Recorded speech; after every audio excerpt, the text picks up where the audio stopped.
Hello, welcome everyone to my webinar presentation on some of the more recent regulatory updates as they relate to the Environmental Management Act and the Contaminated Sites Regulation. While I'm still waiting for people are still trickling in, I'm going to go ahead and get started in respect for everybody's time. I'd like to start by introducing myself. My name is Tad Berger. I am the Director and Regional Practice Leader of the Environmental Due Diligence and Remediation Team in Pension. I am a Contaminated Sites Approved Professional, and I am the one responsible for ensuring the quality and of product that we produce here at Pension with regards to environmental due diligence, remediation, environmental site assessment, and the like.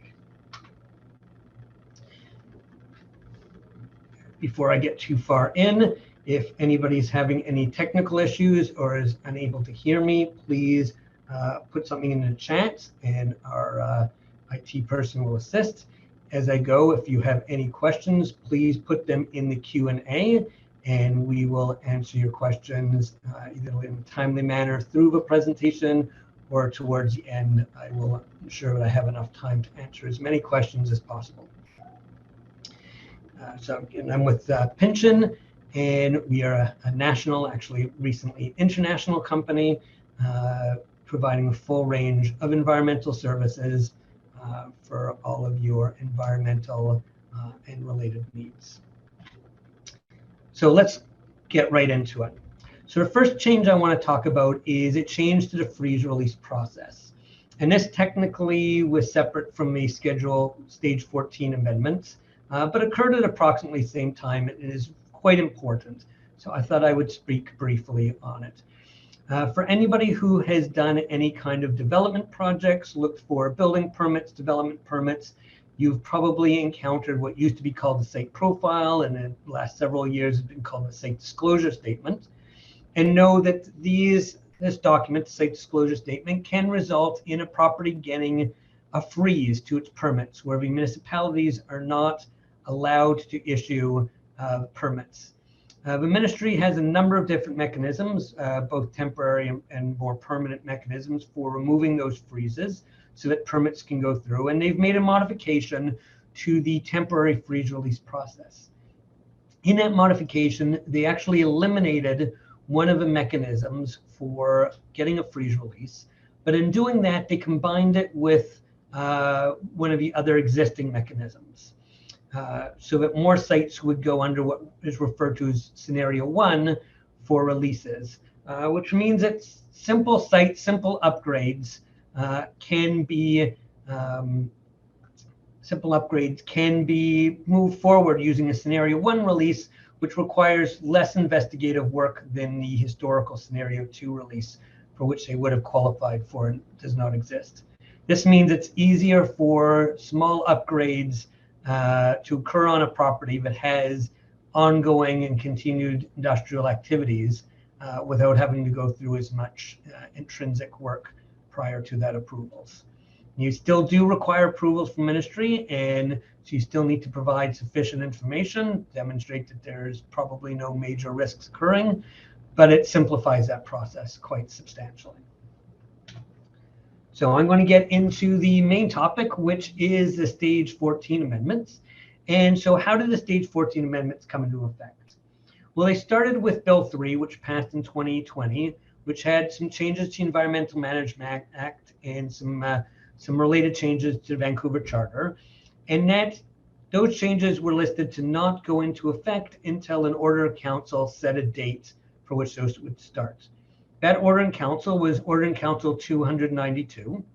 It included changes to the Contaminated Site Regulation and set into effect for regulatory change to take place on March 1st, 2023. As March 1st is passed, that means we are now on to and running in the current and new regulations. The old regulations have no longer any effect. Anything that's changed, only the new regulations work, which means that if you have a project or site that was operating prior to March 1st and continue to operate, or activities can exist after March 1st, The new rules were in effect, there is no grandfathering. There's only one exception to that, which is soil relocation agreements. And if you've got one of those, you're aware that you have them. And those remain in effect. However, you cannot get any new soil relocation agreements. The other change related is Protocol 19. Protocol 19 also went into effect as of March 1st, 2023, and it was published in the existing form in February, beginning of February 2023, or at least it was released beginning of February 2023, and it stipulates how the regulatory changes are really need to be applied, what kind of investigative work happens, and several of my slides discuss directly relate to Protocol 19 and what they require. Okay, so first change is a fairly simple change, though again an important one, in which there was a change in land use. The high density residential land use has been modified such that it doesn't apply in instances where plants are being grown for human consumption or where there's high frequency of children in contact with soil. So this means that you may have a property that had been designated a high density land use, maybe it's a townhouse complex, 3-story, and you were doing any remediations or instruments, legal instruments or certification documents to the high density land use, but you've got some gardens on that property and people are growing tomatoes, which they're consuming. And if that is the case, then low density land use is probably the more applicable standard.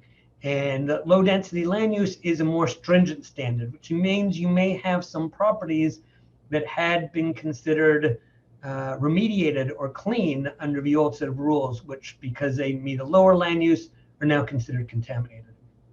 And so it's important to make sure when you're doing any kind of assessment, any planning for land changes, that you evaluate your site and make sure that any decisions made were based on the current definitions of land use and that your site applies to those current definitions and not the older obsolete definitions. Some other changes that were made is some exemptions to when a site disclosure statement is required. And an example would be an active waste facility with an operating permit. The ministry no longer requires site disclosure statements for upgrades to these facilities, and it's likely because those facilities are already under permit. They're already under the watchful eye of a Ministry of Environment, and having additional rules and regulations controlling them was probably considered redundant, being that they were already being managed and assessed under a specific set of rules. So that made a lot of sense. They also exempted small-scale construction scenarios, things like posts and decks, small-scale footings and pads and concrete structures at or near the ground surface. And so that's things like adding a foundation. If you're putting in a transformer and you need to pour a new concrete foundation, that would be considered small scale and therefore would not trigger the requirement for for submitting a site disclosure statement. The exact marking point of when it goes from small scale to larger scale hasn't been clearly defined, however. And so as your pads and concrete structures at or near ground surface increase in size, they would at some point likely spark a requirement still for a site disclosure statement. And there isn't, as if I've seen yet, good clear guidance as to when that mark would be, which means it really would be to some extent the interpretation of various stakeholders. And those would include stakeholders such as the municipal government that may insist that you do in fact need to submit a site disclosure statement, or the Ministry of Environment in some cases. Therefore, if you've got anything that is of larger size, it's worthwhile having a good conversation with your consultant and possibly with the municipality to make a determination early as to whether or not a site disclosure statement would be triggered, so that you know if you're going to be moving down a regulatory process where you might need various releases, because those releases cost money to get, and more importantly, they take time take time to put the request together, and they take time for the ministry to look at them and review them. So with that in mind, if you've got anything that might be on borderline, there are things that we can do to verify and make sure we know which side of that line you might be on. A few changes to Schedule 2 also occurred in the most recent regulatory update. Schedule 2, for those who aren't familiar, is a list, a list in the Contaminated Sites Regulation that lists activities that the Ministry of Environment, through regulation, has deemed to be potentially contaminating activities. Now, to be clear, not every activity on that list will always cause contamination. There are a number of activities that I haven't figured out why they're on the list, because I think their likelihood of contamination would be actually quite small. At the same time, there are activities that can cause quite significant contamination but aren't on the Schedule 2 list. What's important about Schedule 2 list is it's the line where something either is or is not triggering additional regulatory work. And so it is similar to, but not necessarily the same as, whether or not there's commercial industrial activities that could cause contamination. So one change that was made was removal of handling or shipping and handling from several of the items on the list. It still exists for a few, but far fewer than it had. This is a good change because it was difficult often to understand when something was considered handling or shipping and handling. A great example of that would be that one of the Schedule 2 activities listed is electronic manufacturing. And it used to say electronic manufacturing, shipping, and handling, which opened the question, well, I'm talking to you on electronics. So is my office then a Schedule 2 activity because I'm handling those electronics? And I know the answer was no, because I actually asked that question to ministry, and they provided me a little bit of clarity that they meant to be larger scale. But where that line was drawn, they really left it up as a question mark for consultants to guess at and potentially get wrong on occasion. So by removing those unclear definitions or portion definitions, it simplifies the process a lot more, and it's a lot clearer now as to whether or not an activity is or is not Schedule 2. What this could mean, however, for some properties, is that some properties that had historically been listed as Schedule 2 because of a shipping and handling a tag in the definition may not be Schedule 2 now, and may go under a different or simpler regulatory process. So it's something you definitely would want to look into if you have a property that's had Schedule 2 and you're going through a process to just make sure, does it still meet the definition? Do we still need to go through this process, or can we get out because it's no longer defined as Schedule 2? They've changed some clarity around paint stores, but I think that that clarity wasn't necessary anymore after removing shipping and handling. So I think that really wasn't a big difference with regards to the paint stores.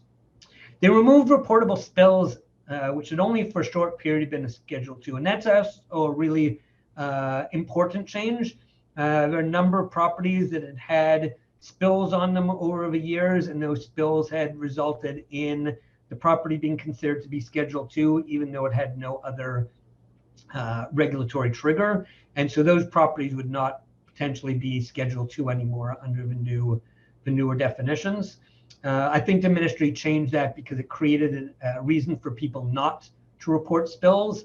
And the ministry really does want people to report spills. If you have anything that either may possibly be reportable, it is the ministry's position that they would like that reported and err on the side of over-reporting. That way they can ensure that things are properly cleaned.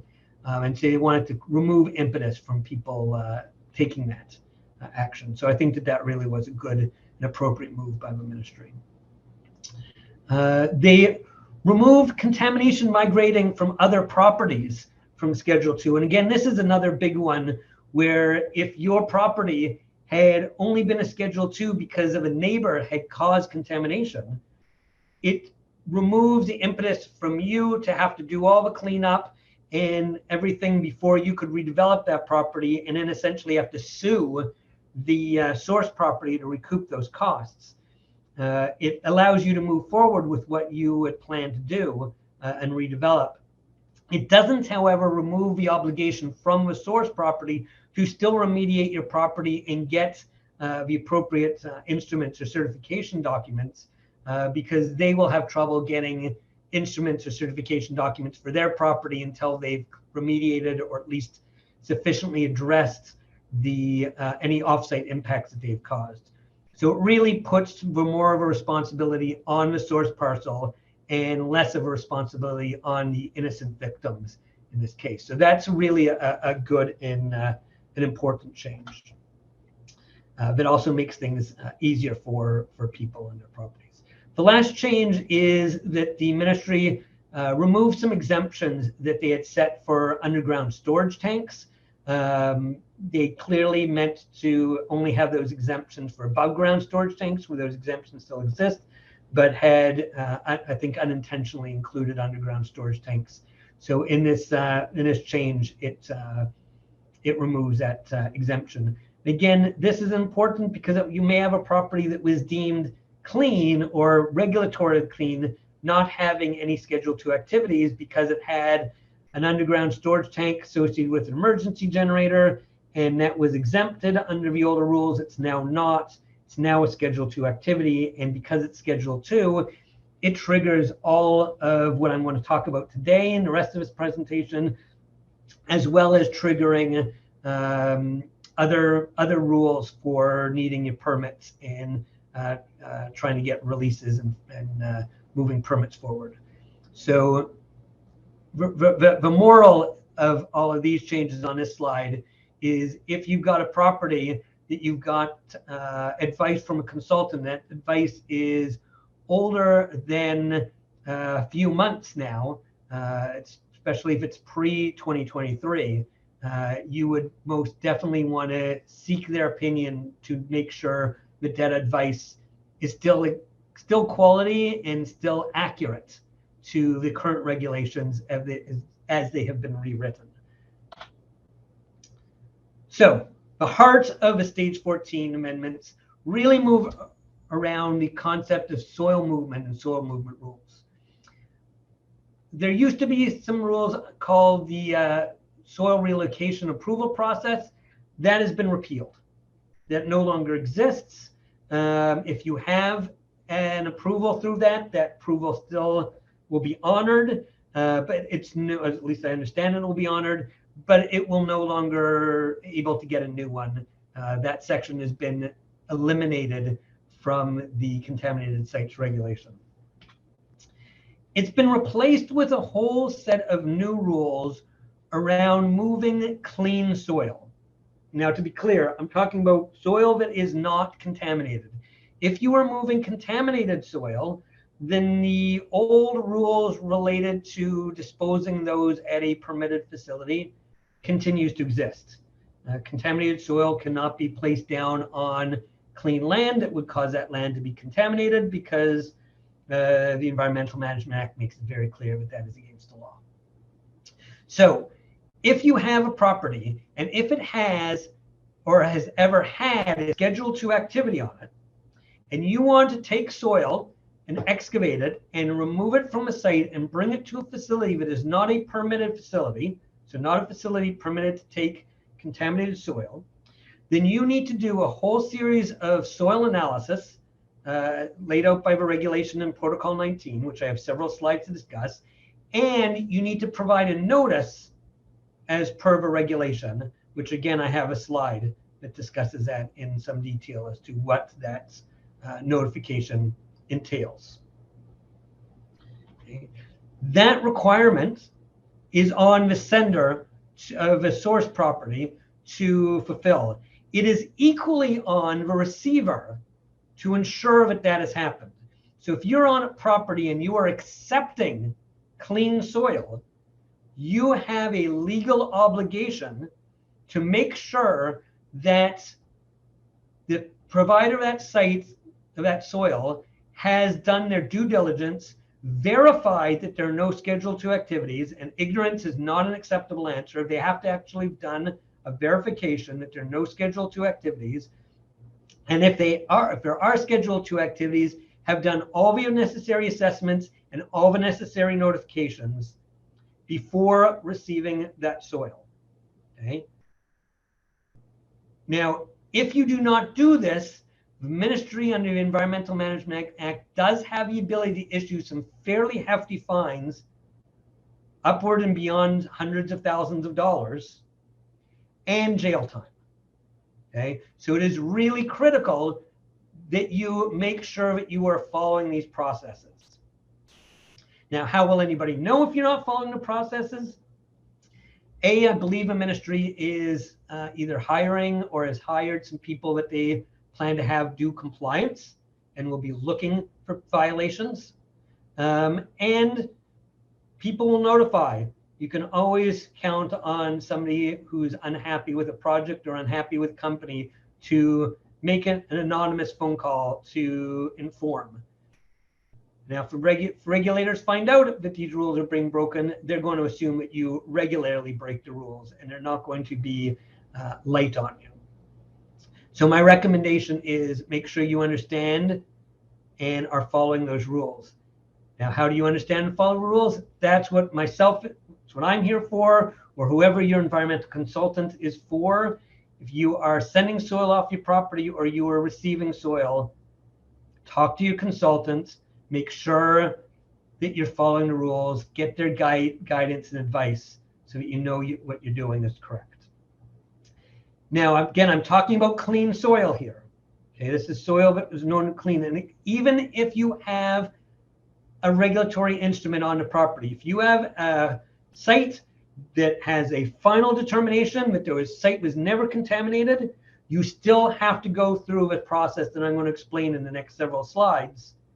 There is no exemption. There is no, I've got regulatory closure and I'm finished. You need to still go forward. You need to still do this process. So what does the analysis look like? Well, first, we go in with a grid sampling. And so I've got a grid here on the edge, and that grid spacing somewhere in the 25 to 50 meter grid spacing, with the dots in the middle being where my sampling is. I will collect samples every, say, 1 to 2 meters depth intervals. Okay, and I'm going to analyze that for polyaromatic hydrocarbons. So those are gasoline, diesel, oil type chemicals. I'm going to sample the soil for metals, and I'm going to sample the soil for any potential contaminants of concern that have been associated with the property.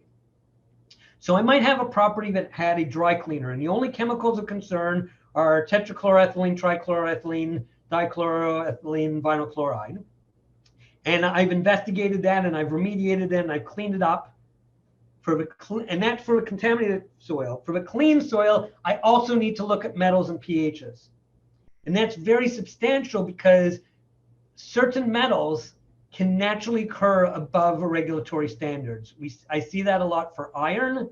I see that a lot for arsenic, and on occasion a few other chemicals where the naturally occurring concentration is above, and those will then, if you find that at your site, even though it's clean and natural, if you are moving that soil, you will need to deal with that as potentially contaminated soil because it's not clean and natural at the receiving site. And therefore it would be considered contaminated at the site being received. So how much soil do you actually have to collect? Well, you're collecting at least 3 soil samples for the first 600 cubic meters, and then 1 additional sample for the next 200 cubic meters up till 10,000, then 1 more for every 450 cubic meters up to 40,000, and above 40,000 you collect 1 more sample for every 2,000 cubic meters. So if you're moving 40,000 cubic meters of soil, I'm collecting 117 additional soil samples for pHs, metals, and any potential contaminants of concern associated with these sites. And that can be quite substantial. Just for sheer laboratory costs of that can be quite substantial, especially if your site has some unique chemicals like tetraethyl lead that are PCOCs that need to be sampled in those, potentially sampled in those 117 samples, or dioxins. It can be quite expensive analysis. You can be looking at large amounts. I've got several projects on the go that are upwards of $150,000 to $200,000 worth of sampling to meet this additional sampling need for clean sites where the soil was already known to be clean before we did this assessment, but they were doing excavation for construction and the sampling at different frequencies needed. Now, if you stockpile that sample, dig it out before my team can come out to collect the samples, then our frequency of sampling is even higher and we would collect even more samples. Now, that doesn't necessarily mean it's more expensive, because if you've stockpiled it, I probably don't need a drill rig to do the sampling. I can probably use hand equipment, but it's more sampling, which means it's a higher chance of finding those random exceedances that nugget effects. Essentially finding those needles in a haystack. Every haystack's got a needle. Question is, how many times do you reach in to find it? You would also, in many cases, need to do a vapor assessment. Now, if it's super clean for vapor, you're exempt. But if it's not, then you would take 2 vapor samples plus 1 for every 2,500 cubic meters, which can be quite difficult on some sites, especially where the groundwater table is above where your planned excavation is, and it's difficult to collect vapor samples. Now, I've got some guidance from a ministry to suggest that some modeling might be okay for vapor, but the protocol does not clearly specify that to be allowed. It does specifically say sampling, and it's I'm still seeking a little additional guidance to verify in what cases modeling might be allowed, because collecting vapor below the water table is not actually physically possible. And again, if it's a stockpile, the sampling frequency increases. It also requires 1 week to equilibrate. So if you dig up that pile of dirt, have me come out to site, or my team come out to site, we're collecting, they say, all right, I'm going to collect vapor samples. I need to wait a week before I'm able to sample for vapor because it needs to equilibrate. Now, my favorite part is that you also have to go to the offsite property, and you need to do a pH analysis on the offsite property using Technical Guidance 5 would be the best way to approach that, which requires samples at multiple depths.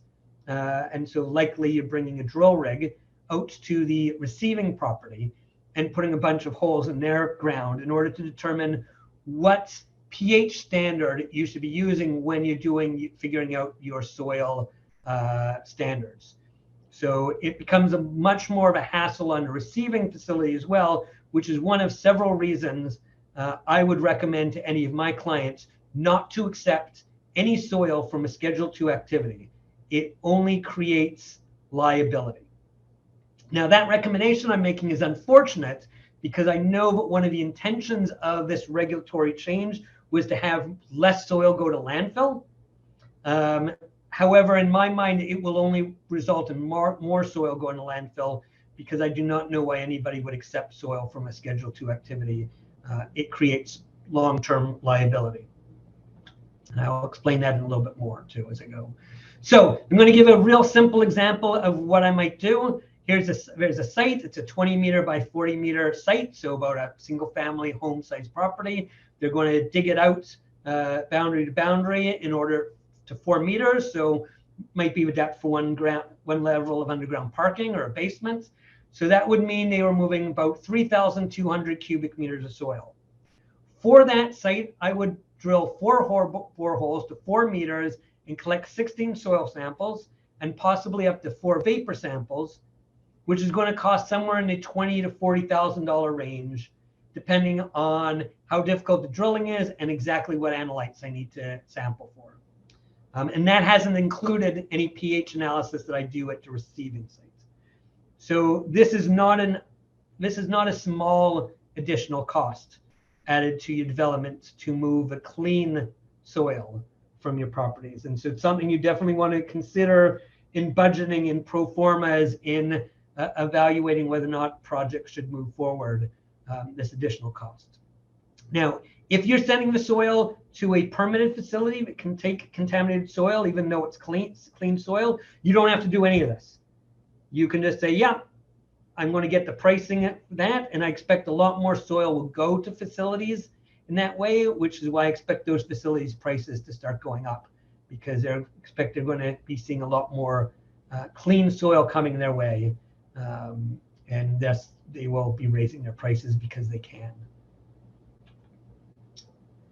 So what do you need to notify? Once you've done this assessment, you need to provide a notification.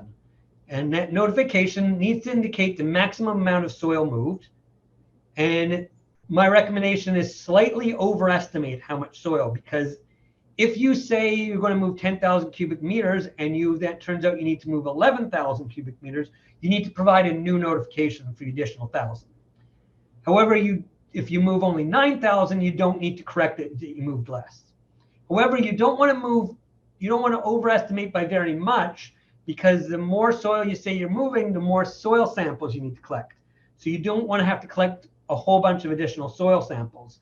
So you want to overestimate by a very small margin, if at all possible.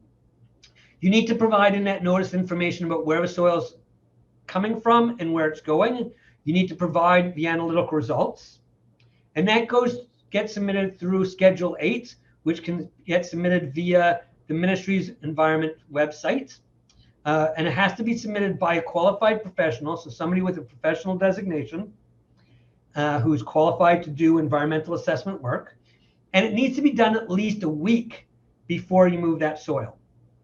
Okay, so that means if you're moving a bunch of soil to Site A, and you've planned to move a bunch of soil to Site A, and you submit notification, and Site A calls you halfway through a project and says, we're not taking soil today, somebody's off sick, we can't take any, and you say, all right, I'm going to send the soil to Site B.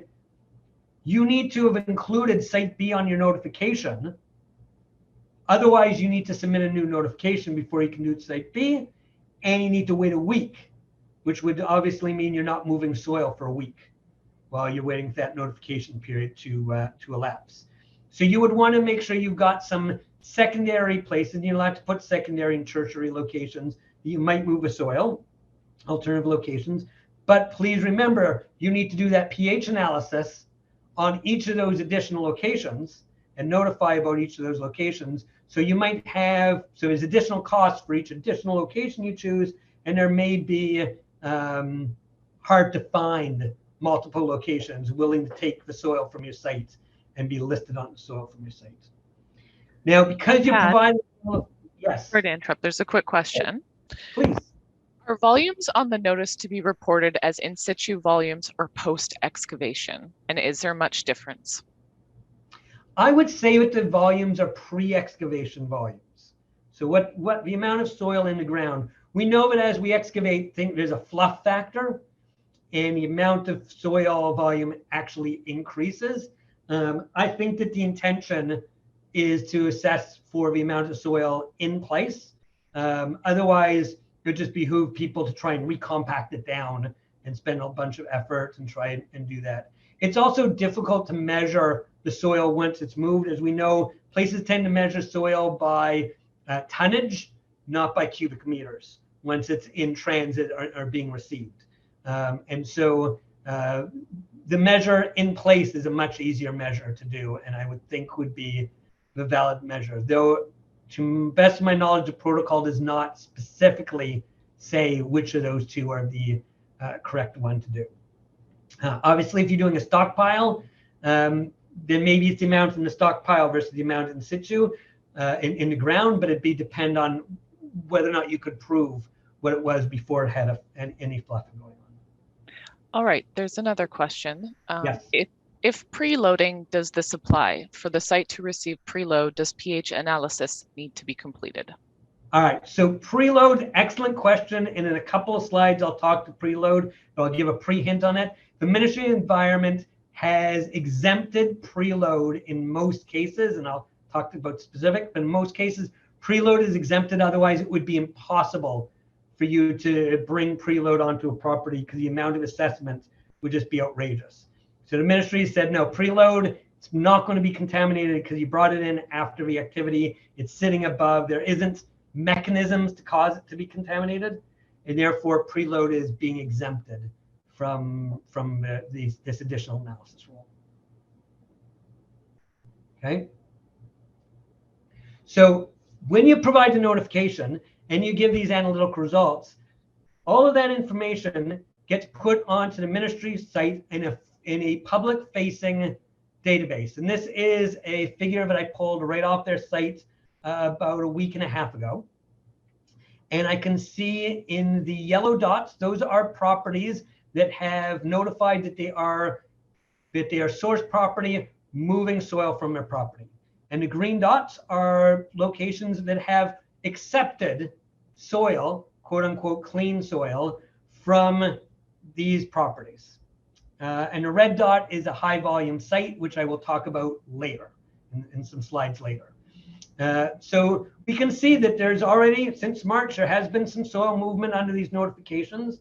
But I can tell you all of those green dots in my mind have long-term liability associated with them now, because anybody can see from this publicly available map that these properties have taken soil from some property that had a potentially contaminating activity on it in the past.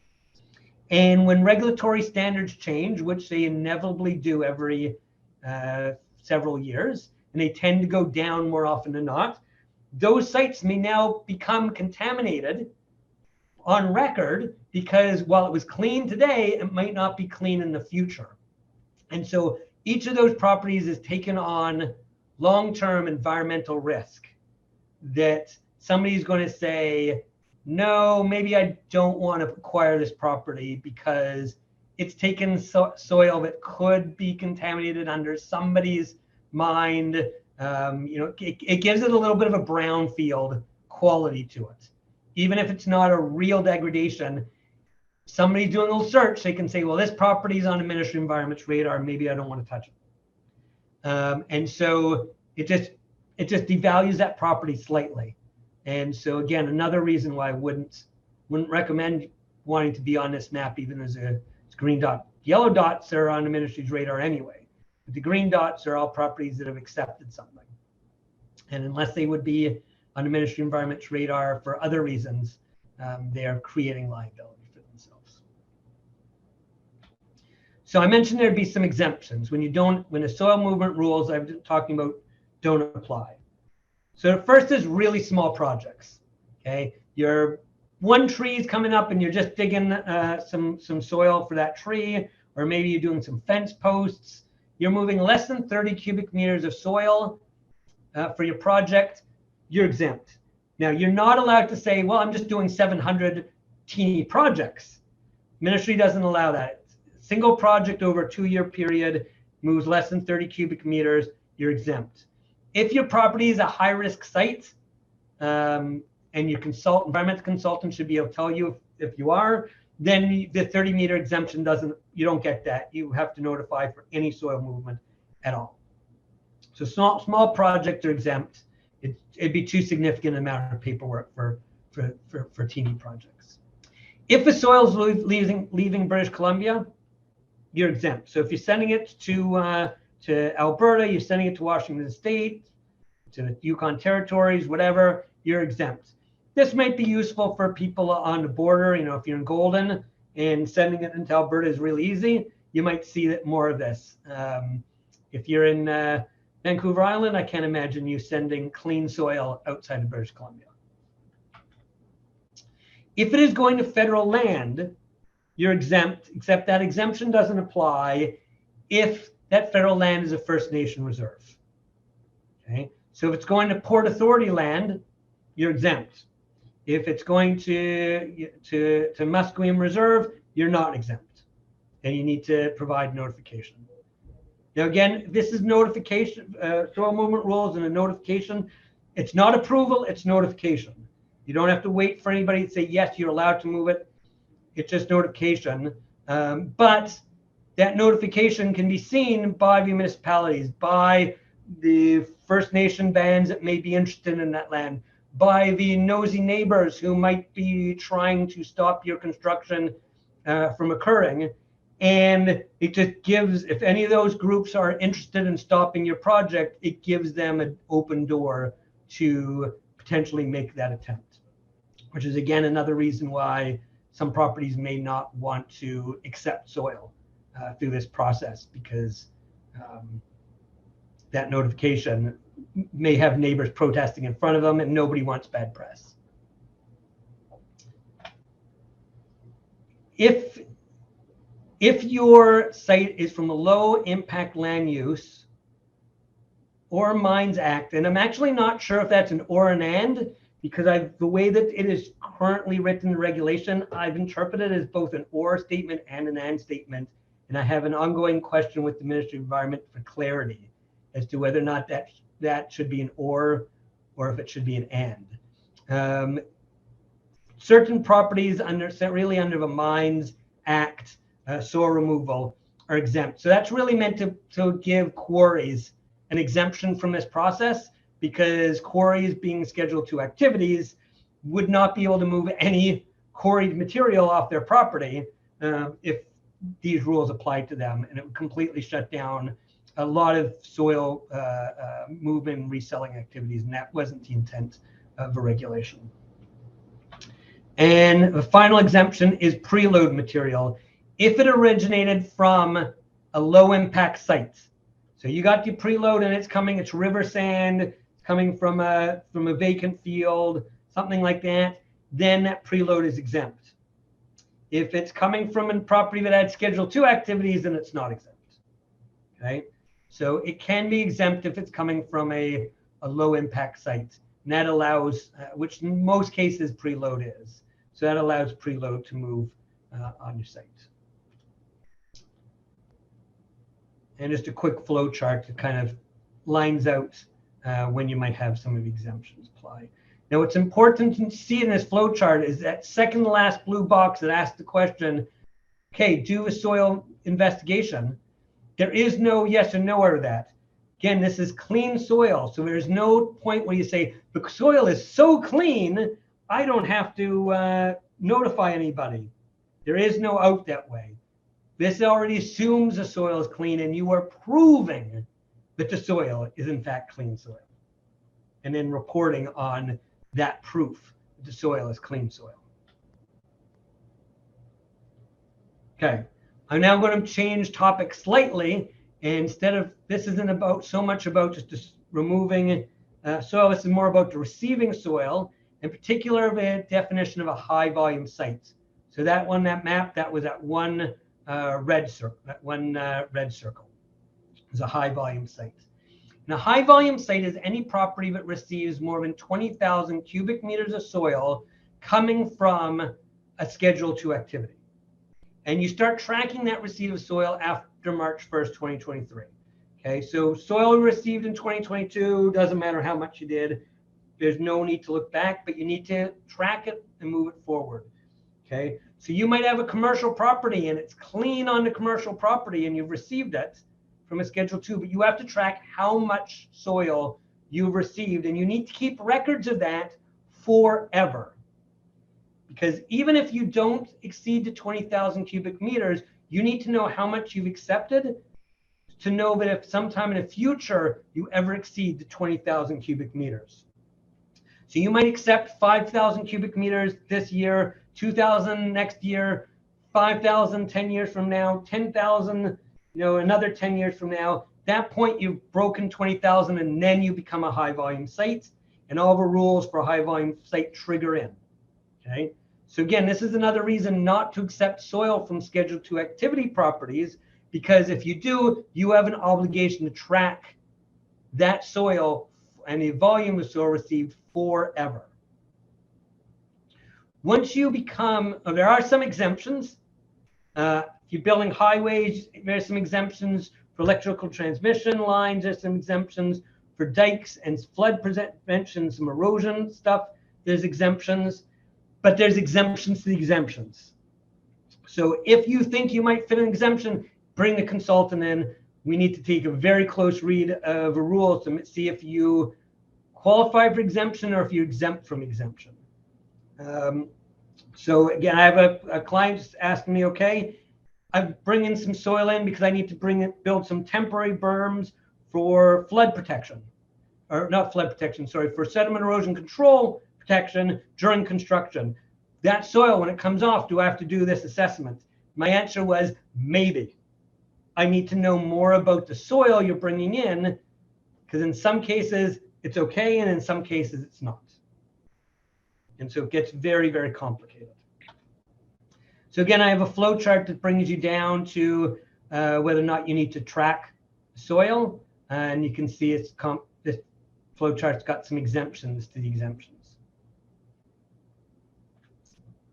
Okay, so if you become a high volume site, you need to produce a soil management plan. And that soil management plan needs to be generated by a qualified professional. And it needs to be reviewed and approved by an approved professional, a contaminated site approved professional, a CSAP, who is a different person from that qualified professional. And so it needs to be created and approved by people who are really appropriately qualified to assess these sorts of things. And because it's being signed off for and approved by an approved professional, the intention is by the ministry that it's being held to a very, very high standard. And it's not being done in a flimsy way. It's not being done as a, hey, we came close to following rules, it's good enough. It's being done to rule letter, and everything being done is proven and verified. Okay, so the plan needs to include evaluation of migration, make sure that nothing is migrating, even though it's technically clean. You need to track exactly where the soil is being moved from a source site and where it's being imported to. You need to do seasonal groundwater sampling. So I'm drilling wells on your site and collecting regular groundwater samples. You have to have a closure plan, which is my next slide, and all that work has to be done under the supervision of a qualified professional. So somebody with a professional designation qualified to do environmental work, with the records for all of that being kept for at least 10 years. Okay, that closure plan, which you can implement once you've stopped accepting soils, or at least soils above the residential standard, needs to include an opinion from the approved professional says that soils are clean and stable and seasonal groundwater monitoring is no longer needed. And it needs to include justification of that, which means that I'm probably going to have to do groundwater sampling for several years after you've stopped accepting soil, because I need to demonstrate that the soil you've put on the top has had enough time for any leaching to move through that groundwater table and reach the groundwater, move the unsaturated soil, reach the groundwater, and then if it has, it would have by that time and cause impact, which I'm not seeing. So I need to demonstrate that, which can't be done instantly. It takes time to show that stability. The deeper the groundwater is, the more time. The more slower groundwater flow would move through soil, potentially the more time. So it could technically end up taking years and years of additional groundwater sampling. So if you become a high volume site, even for a short period of time, you're opening a door potentially for years, possibly decades of investigation and monitoring before you've completely closed things out. Okay, so that was it for stage 14 amendments. I've got one slide on a couple of changes that happened in stage 13. That's about a year and a half ago. That seems to still be catching people by surprise. So I just want to re-highlight. The first is a reminder that if you have a Schedule 2 activity on your property and that activity ceases or it's decommissioned, that sparks requirements to submit things to the Ministry of Environment. Site disclosure statement followed by a site risk classification that has to have been created with a phase 1 and 2 or stage 1 and 2 investigation having been completed. So if you own a multi-tenant and one of those tenants leave, you may be sparked. And while technically the tenant is a responsible party for doing this, as a landowner, you are also a responsible party and therefore need to make sure that notification occurs. If you are acquiring property and you acquire it and the people were running a Schedule 2 and you're not going to do that anymore, well, if they didn't do a submittal when they shut down, right, as a new landowner, it is on you to make sure that you have done the submittal and provided the various notification and investigations results to the Ministry of Environment. So there are sites I know with things are closing down that notifications are not occurring. And the rules have been in place for a while now, and the expectation is that you do it. And again, ignorance of a rule does not prevent the ministry from coming after you for violating the law later. A reminder that the municipalities can always ask for a site disclosure statement. Even if you're exempt by regulation from producing one, they can still ask for you to produce one. There is a spot on the site disclosure statement to mark why you're exempt.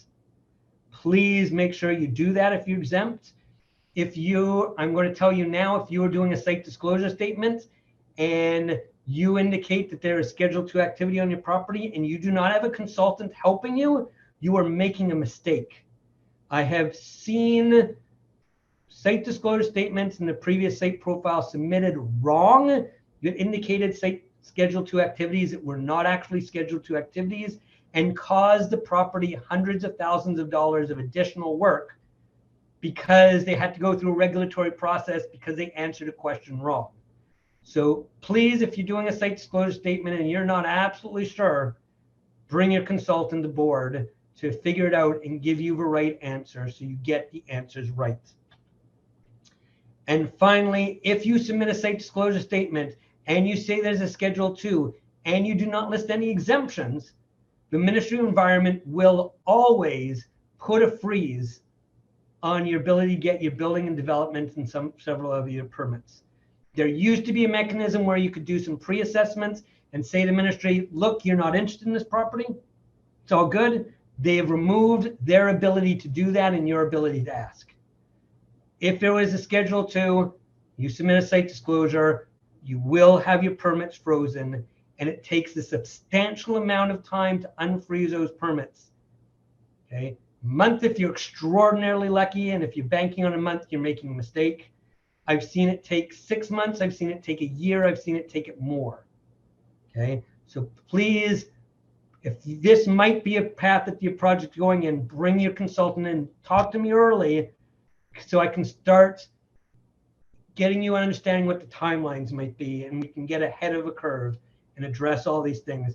It makes me sad when a client says to me, hey, Tad, I'm going to break ground in June, but the city just said that my permit is frozen and they need a release. Can you get that for me so I can break ground in June? And my answer is no, I can't.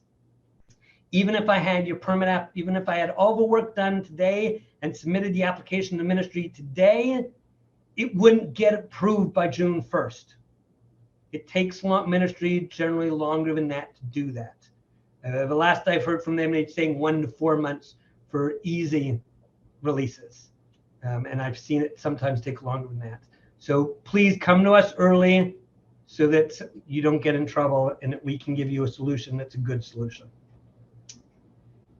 And finally, if you're moving soil, please give me a call. If you need an environmental protection plan, riparian assessment, sedge erosion control plan, Japanese beetle, so that's Vancouver, Burnaby, and I think Chilliwack soon, or Coquitlam soon. I'm not sure where they're adding the piece. You need bird surveys, bat surveys, anything else to help with those construction, come to me. I'm your one guy who can help you with all of these things, anything environmental related to that soil movement. I'm your guy. And any other questions, Connie? Yeah, so there is a question about fill. Yes. So if you're getting fill from an actual supplier or yard, is that okay?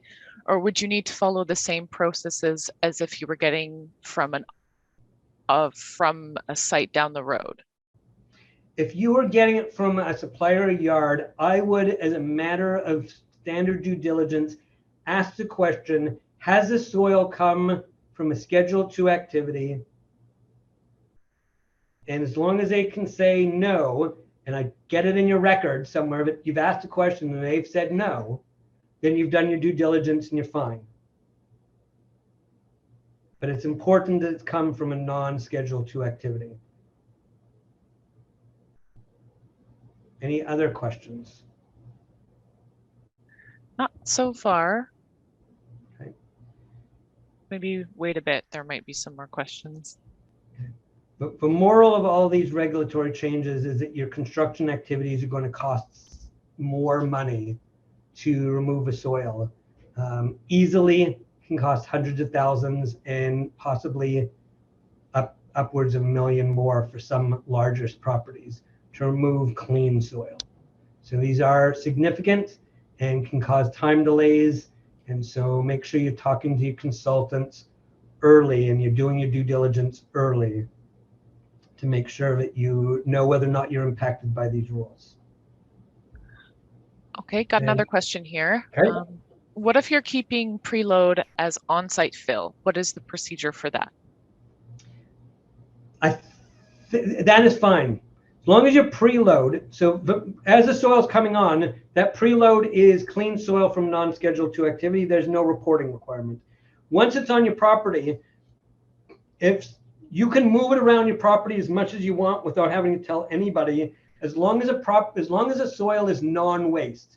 If a soil is above industrial land use standards, you've contaminated it somehow, then you shouldn't have brought it to your site in the first place, because that's actually a violation of the law. And then you can't move it about your property because that would be a violation of the law.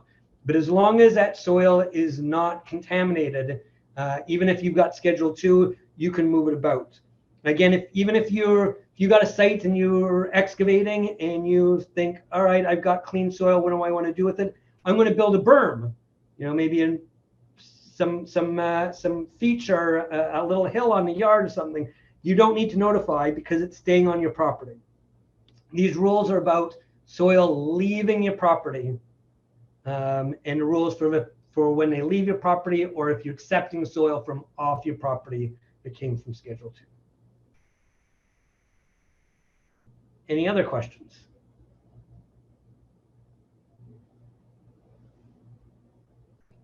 Okay.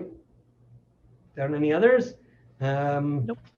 I'll just put up my contact information here again. I'm sure people have questions. This is confusing.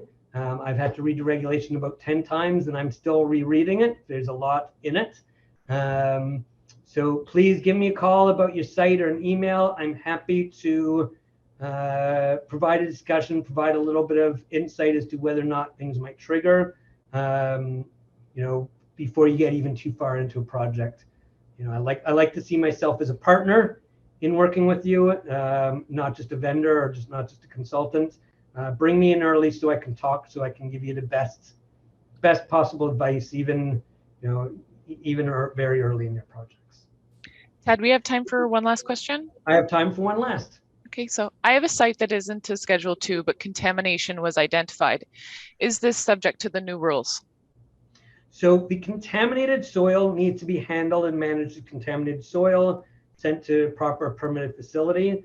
Otherwise, no. You can move a clean soil as clean.